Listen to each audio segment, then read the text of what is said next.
I don't really know what op-ed means. Opinion editorial. Hello, welcome to Wargamer. I'm your host, Rob. This video is going to be about the recently released Regiments of Renown that Games Workshop put out for Christmas for Age of Sigmar.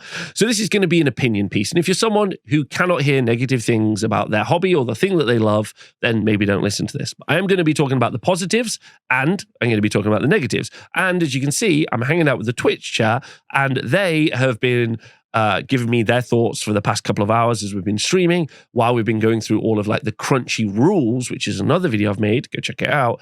This instead is going to be more of an opinion piece about the drop.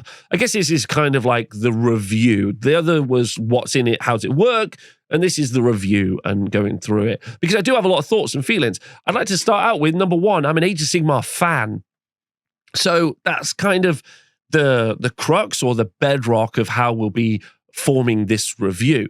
Because for me, Age of Sigmar 4 actually has given us an incredible infrastructure for deploying and developing rules. And I've been saying this through all of the edition, and we've just seen that with this kind of 8 Regiment of Renown drop, this kind of content release. Because Regiments of Renown, as well as Armies of Renown, in my opinion, are an incredible format for helping us do a couple of things. Number one, get excited about our armies. Number two, giving us opportunities to hobby, model, kit bash, and have a great time. So I am a massive fan of the Regiments of Renown. And I've been talking about this a lot. I've been talking about how I think Neve Black Talon's Regiment of Renown, if you're playing Order, I don't know why you haven't picked up that box, especially if you don't consider yourself to be one of the quote-unquote competitive players. If you consider yourself to be someone who's having a good time, why are you not taking the best time unit that you can find, which is Neve running around, chopping the head off different heroes, which is super cool and really fun to do. Some of the other Regiments of Renown, though, and this is where we start to get into the negatives, the other Regiments of Renown are not as good. Neve is a good example, as are Callous and Toll. Good examples of something that follows a theme, and I guess are strong. Neve is a better example for me than Callous and Toll. Callous and Toll as a Regiment of Renown, and there are videos on my YouTube channel if you want to go check out my review of them. Callous and Toll are just strong because they're strong, right? Their points are quite cheap, and you get a lot of wounds and saves on the board for those units, and they can do some incredible damage against wizards and priests. Neve's a little bit more tricksy with the ability to maybe teleport after she fights, but it's on a 3-up, so sometimes she dies. And you still have to roll quite well to be able to like nuke big characters. So she's far more, I think, engaging and still quite expensive. So those are good examples of things. Neve is a better example, I think, than Callous and Toll because they're super fun. But many of the other Regiments of Renown are very lackluster. There is quite a big lack of imagination when it comes to what they can do. And there's also a big lack of understanding of the game state for what they could do as well. There's a great opportunity to build some amazing Regiments of Renown. For instance, with Skaven, they have literally a clan dedicated to assassinations. And I don't know why there isn't a Skaven assassination build. I don't know why there aren't some sort of crazy, inventive Skaven war machines as well that you can bring into other armies that work really well to help develop some shooting for other armies as well. They've missed a load of opportunities, and a bunch of the Regiments of Renown are just something that don't really make a ton of sense. Also, I don't know why there aren't Regiments of Renown located around certain heroes. LRL, for example, have got quite a few named heroes, and it would be cool to see like the Twins as an example with a unit of River Blades that have been allied into different armies. And that's what we've seen from this release. In fact, let's talk about the positives. We got 8 different Regiments of Renown. 8 different Regiments of Renown, and of these, the Nurglings one is very fun. You basically kill a model and you shit out some Nurglings. That's very funny. We finally got to see the Beast of Chaos put together, even if it was in a pretty lackluster package.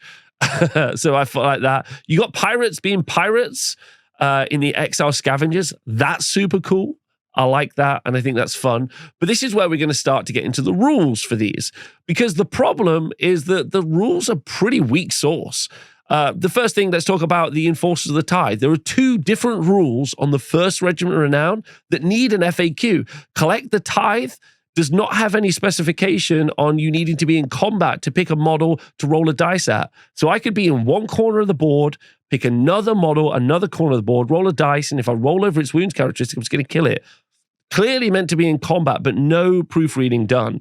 The other one on this side, Rebuild on the March, allows you to return a hero back from the dead when that's clearly not something that they've intended in most other situations.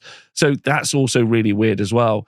So that's just not very good. If we go and look at the Gloomspite Gitz one, the Moon Clan, the little boss, the little hero fellow, has no rules interaction at all with the big Troggoth. And they do have an ability where it seems like they could work together, but the Troggoth is lacking the Moon Clan keyword. So they don't work together either.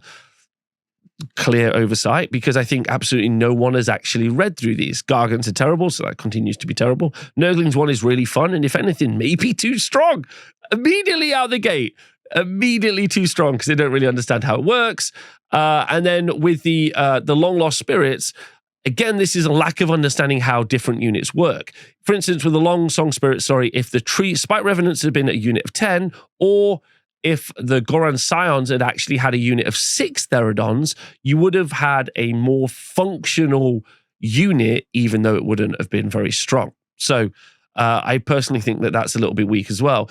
Similarly, for the Goran's Scions, the inability to understand that you aren't going to be able to take any of the heroes that exist in the Sons of Behemoth and give them +1 rend is just a pure lack of understanding of what they're trying to achieve. And this is really resplendent through many, many of the Regiments of Renown, not only in this release, but all of the releases that they've done up until this point, which I think is a little lackluster and makes me a little bit sad. Now let's talk about another thing that they're missing. Hold on. Let me start again with the positive. Let me go there. Again, the format is incredible. Let's just be absolutely fucking clear about how I feel about Regiments of Renown and Armies of Renown. I'm not talking about Armies of Renown today. I might save that for another video. But Regiments of Renown are a fucking incredible delivery system. For me to have them to write a bit of story, pick your favorite character, Scragrot, and 20 Moonclan Grots or 40 Moonclan Grots that do a big adventure in a part of the story. Then give me the ability to take that package and put that into another little army is super cool. That's very fun and awesome as a delivery system. And they don't do it. And it's so bad, right? Especially when the rules writing is really lackluster. Let's also talk about the fact, so I'd just like to be clear, they've got an amazing delivery system. Let's talk about the other thing. 40K is currently going through getting a different detachment, which you would, I guess, call an Army of Renown in Age of Sigmar. And they're getting one for every single faction in the game. We have got 8 Regiments of Renown, and they're not obviously for each faction either. So they also don't have them for all of the armies. It feels like a massive marketing loss as well. If you're going to make Regiments of Renown that you don't work that hard on like these, then why wouldn't you just make tons? Tons and tons and tons, so you give more buying options. Because, let's flip back to a positive, this is absolutely the coolest hobby project available. This is super fun. The theme that's coming out of these are wild. I can see people doing the most fun Nurgling conversions that they're ever going to do. The Everchosen one is incredible. You could definitely make some super fun Everchosen combos here, like do some great hobby. That would be fun. The Sky Pirates one for Kharadron Overlords, theming them up so they've got more of a Doors of Cain vibe, or making it so that they are like the balloons aren't balloons, but instead of squigs because they're in Gloomspite Gitz. The theme and the hobby potential for these is absolutely through the roof, just sky high. And that's my problem with these, I think, in total, is that the way that you can, the delivery system is so incredible. The being able to do some sort of like hobby. In the comments below, give me your conversion ideas for these Regiments of Renown, because I want to hear about them, because the hobby potential is through the roof, but the rules are super lacking. Now let's talk about the fact that, and there aren't more. Why aren't there more? That's the other thing. As someone, again, Bedrock, I love Age of Sigmar. Why don't I have more story? Why don't I have a Fusil Major, which is a Cities of Sigmar guy? It's the guy with the ogre on top. Yeah, why is he not like accidentally trapped in an ogre army, in an ogre regiment of renown, where he can dish out orders? They think it's the ogre giving it or something. Like, Why have we not got tons of these? And I know what you might say, Rob, they've just dropped 8. Maybe they'll drop 8 more in the summer, or they'll drop 8 more. You're right. That's a good point, but why don't I want them all now? Why don't you want more content? That's a weird thing. The other thing is why don't we have the delivery system as in the miniatures is super weird. None of these are one of the spearhead boxes or one of the launch boxes. Like, they're all unpurchasable as a single entity box. I can't buy a Morton Osvector, 2 units of Mortek Gardener Harvester as a box. So it's completely unrelated to other sales. Super weird. Like, why aren't you selling like Callus and Toll or Neve Black Talon? It's just a box you buy, which is sick.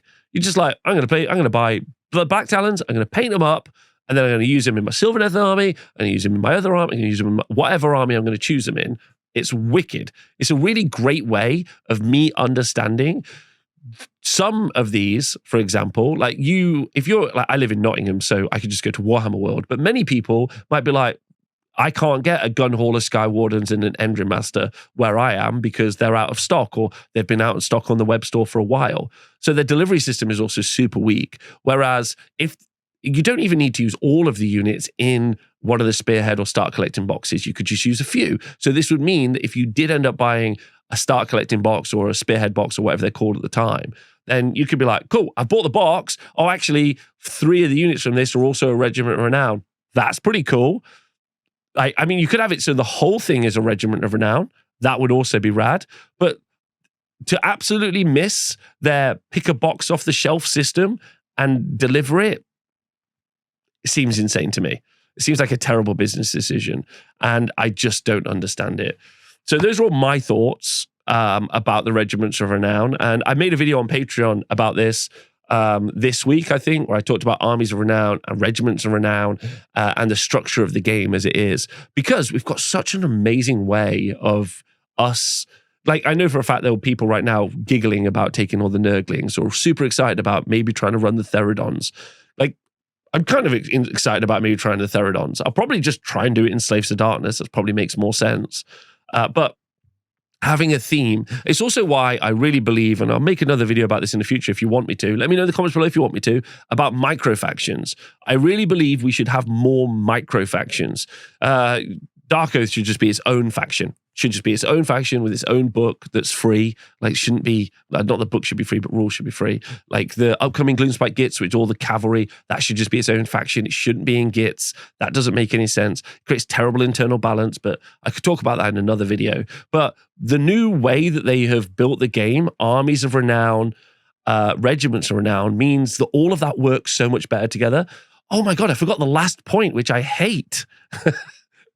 I hate the narrative. Like, I hate that some of these armies. So I like they managed to shoehorn the Nurgle narrative very well, because we haven't even talked about the fact that it's cross-platform. Like, I can run Bone Tithe guys. I can run Bone Reapers in Cruel Boys. I don't believe that works narratively. I'm sorry. I know it's their narrative to make stories up for, but that seems bullshit. Squires the Everchosen works fine for me. That's actually a sick narrative and has added more to my kind of like my story. That one's really good. That's the one where it's a Chaos Varangar guy that fell to the delusion and then has got his own thing. That one's great. But the cross-faction stuff feels crazy in a game where they already can't work out their own internal balance between units. And again, that goes into micro-factions and why I wanted to talk about micro-factions, because Slaves to Darkness is a perfect example. Dark Oath are terrible because they're in a book where everything's got a 3-up save and can fight twice. So you're just going to take that stuff. Whereas if Dark Oath had its own book, then there you go. You could write it like it was a Horde book and not like, you can't give too good a bonus in the rules. It works that way. Anyway, let me know what conversions you're planning. Let me know what you think. This is just my thoughts and feelings about it. So you don't have to agree with everything. And in fact, I encourage you, if you don't agree, to like leave your comments below. I like having a discussion with people. That's why I live stream every day. And me in the chat have talked about this a bunch as well. So I'd love to know what you think. Let me know. I hope you've enjoyed the video. Thanks for tuning in. I'll see you soon. Look after yourselves. Goodbye.